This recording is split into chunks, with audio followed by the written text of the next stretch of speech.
సింధు నది దాని ఉపనదులు cloud burst నేపథ్యంలో ఉత్తరాదిని వణికిస్తున్నాయి. ముఖ్యంగా జమ్మూ కాశ్మీర్, హిమాచల్ ప్రదేశ్ రాష్ట్రాలు చిగురుటాకుల్లా భారీ వర్షాలకి వణికిపోతున్నాయి. సట్లెజ్, బియాస్ అలానే చీనాబ్ ఈ మూడు నదులు బేభత్స వాతావరణాన్ని సృష్టిస్తున్నాయి. కులు మనాలి లాంటి పర్యాటక క్షేత్రంలో కూడా పెద్ద ఎత్తున విధ్వంసం జరిగింది. నదీ తీరంలో ఉన్నటువంటి హోటళ్ళు, రిసార్ట్లు కొట్టుకుపోయినటువంటి పరిస్థితి.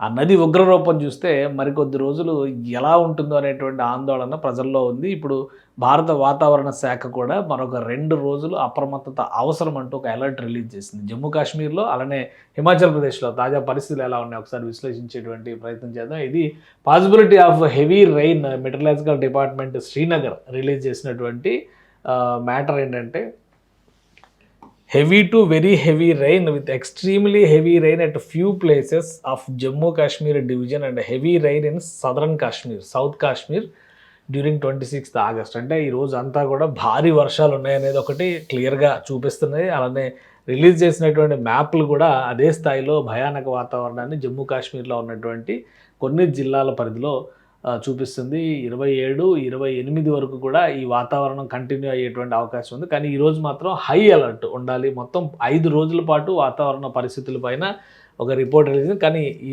26వ తేదీ మాత్రం వెరీ హై అలర్ట్ ఉండాల్సినటువంటి పరిస్థితి కనిపిస్తుంది. దానికి సంబంధించినటువంటి డేటాని రిలీజ్ చేస్తుంది. ఇది జమ్మూ కాశ్మీర్లో ఉన్నటువంటి ప్రస్తుత పరిస్థితి. అలానే మిగతా ప్రాంతాల్లో కూడా చూద్దాం. ఒకసారి మనం జమ్మూ కాశ్మీర్తో పాటు భారత వాతావరణ శాఖ ఇచ్చినటువంటి గైడ్ లైన్స్ని చూస్తే కనుక హెవీ రైన్స్లో ఉండేటువంటి వాటిల్లో హిమాచల్ ప్రదేశ్ రాష్ట్రం, అలానే జమ్మూ కాశ్మీర్, పంజాబ్ ఈ 3 రాష్ట్రాలు నిలుస్తున్నాయి. హిమాచల్ ప్రదేశ్లో చంబా, కాంగ్రా, కుల్లు, అలానే ఇక్కడ వస్తే లాహుల్ స్పిటి, అలానే మండి, షిమ్లా, సిర్మూర్, సోలన్ డిస్ట్రిక్ట్స్ ఇవన్నీ కూడా భారీ వర్షానికి ఈరోజు రాత్రి అంతా కూడా హై అలర్ట్లో ఉండాల్సినటువంటి పరిస్థితి. ఇక జమ్మూ కాశ్మీర్, లడాఖ్లో చూస్తే కనుక దోడా, కతువా, సాంబా అండ్ ఉదంపూర్ డిస్ట్రిక్ట్స్ చాలా ఎక్కువ ప్రభావం ఉండేటువంటి అవకాశం ఉంది. ఇక పంజాబ్లో గుర్దాస్పూర్ అండ్ హోషియార్పూర్ డిస్ట్రిక్ట్స్లో ఈ వాతావరణ ప్రభావం, ఈ భారీ వర్ష ప్రభావం ఉంది. 27వ తేదీని కూడా దాదాపు ఇదే వాతావరణం కంటిన్యూ అవుతుంది ఈ ప్రాంతంలో.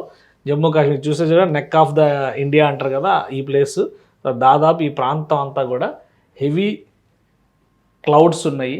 క్లౌడ్ బర్స్ట్ తరహాలో కనుక జరిగితే 3 నదులు భయానక వాతావరణం సృష్టిస్తున్నాయి. అందులో బియాస్ ఒకటి, చీనాబ్ ఒకటి, సట్లెజ్ ఒకటి. ఈ 3 నదులు కూడా సింధు నదికి వెళ్ళి కలిసేటువంటి ఉపనదులు ఇవి. కాబట్టి అక్కడ హై అలర్ట్ ఉంది. రాబోయేటువంటి 6 గంటలు మరింత ఉద్రిక్త పరిస్థితులు ఉండేటువంటి ఛాన్సెస్ కనిపిస్తున్నాయి. దీనిపైన కొన్ని దృశ్యాలు ఇప్పటికే రిలీజ్ అయినాయి. ఆయా ప్రాంతాల్లో ఉన్నటువంటి తాజా పరిస్థితులు కొన్ని బయటకు వచ్చినాయి. తాజా దృశ్యాలు ఈ హిమాచల్ ప్రదేశ్లో సలోని వ్యాలీ అంటే చంబా ఏరియాలో ఉన్నటువంటి దృశ్యాలు. భారీ వర్షాలకి సట్లెజ్ నది పొంగి ప్రవహిస్తుంటే అక్కడ వచ్చినటువంటి ఒక పైనుంచి కొండ చర్యలు విరిగిపడి మట్టి నీరు కలిసినటువంటి బురద నీరుతో వచ్చినటువంటి ప్రవాహం. అవతల గట్టున నిర్మాణానికి సంబంధించినటువంటి వాహనాలు ఇవన్నీ కూడా ఉన్నాయి. వెంటనే ప్రజలు అప్రమత్తం అయ్యారు కాబట్టి ఇక్కడ ఒక పెద్ద ప్రమాదం తప్పిందని చెప్పి అనుకోవాలి. ఇది హిమాచల్ ప్రదేశ్లో జరిగినటువంటి దృశ్యం. అలానే జమ్మూ కాశ్మీర్లో దోడా జిల్లాలో కూడా ఇలాంటి ఇన్సిడెంట్స్ చాలా జరిగినాయి. హిమాచల్ ప్రదేశ్లోనే కులు మనాలి పరిస్థితి చాలా దయనీయంగా ఉంది. దానికి సంబంధించిన దృశ్యాలు కూడా మనం ఒకసారి చూద్దాం. హిమాచల్ ప్రదేశ్లో కులు మనాలి అనేది ఒక ప్రముఖ పర్యాటక క్షేత్రం అది. సో అక్కడ ప్రవహిస్తున్నటువంటి బియాస్ రివర్ పరిస్థితి. ఇది బియాస్ రివర్ దగ్గర ఉన్నటువంటి వాతావరణం ఒకసారి చూస్తే కనుక చాలా దారుణంగా ఉంది. ఓల్డ్ మనాలి దగ్గర వస్తున్నటువంటి వరద ప్రవాహం ఇది. ఒడ్డున ఉన్నటువంటి ఇళ్ళన్నీ కూడా కొట్టుకుపోతున్నాయి. సో ఇది బియాస్ రివర్ దగ్గర ఉన్న తాజా పరిస్థితి. బియాస్ నది సింధు నది ఉపనది. రోడ్డుకు ఒరుసుకుని నదీ ప్రవాహం వెళ్తుంది. మొత్తం బురదమయమైనటువంటి నీరు, అంటే ఒక ఉగ్రరూపాన్ని అక్కడ చూస్తున్నారు. వాహనాలు కూడా ఈ రహదారిపైన వెళ్తున్నటువంటి వాహనాలు కూడా ఇబ్బందులు పడుతున్నటువంటి వాతావరణం ఉంది. దీంతో ఈ ఏరియా మొత్తం కూడా హై అలర్ట్ అనౌన్స్ చేసింది ప్రభుత్వం. సో ఇది బియాస్ దగ్గర ఉన్నటువంటి పరిస్థితి. ఇది మనాలిలో ఉన్నటువంటి పర్యాటక క్షేత్రాలు. అక్కడ ఉన్నటువంటి రెస్టారెంట్ షేరే పంజాబ్ అని చెప్పని రెస్టారెంట్ ఫ్రంట్ నుంచి చూస్తే అంతా బాగానే ఉన్నట్టుంది, కానీ బ్యాక్ సైడ్ పోర్షన్ మొత్తం కూడా నదిలో కలిసిపోయింది. సో ఇలాంటి వాతావరణం చూడండి. ఓన్లీ ఫ్రంట్ వాల్ ఒక్కటే మిగిలింది, మిగతా ప్రాంతం అంతా కూడా వెనకకి పడిపోయింది. నది ఒడ్డున ఉన్నటువంటి కాటేజెస్ లాంటివి, ఇవి రెస్టారెంట్స్ అండ్ కాటేజెస్ అనమాట.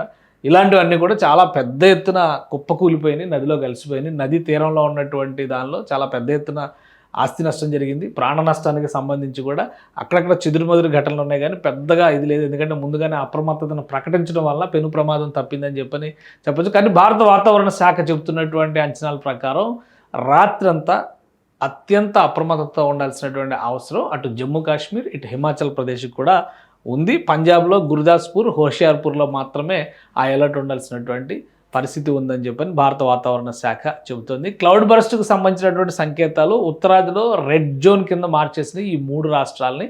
ఇక దక్షిణాదిలో వాయుగుండం, బంగాళాఖాతంలో వాయువ్య తీరంలో ఏర్పడినటువంటి వాయుగుండం ఫలితంగా ఆంధ్రప్రదేశ్, ఒరిస్సా రాష్ట్రాల్లో భారీ వర్ష సూచనలు మాత్రం ఉన్నాయి.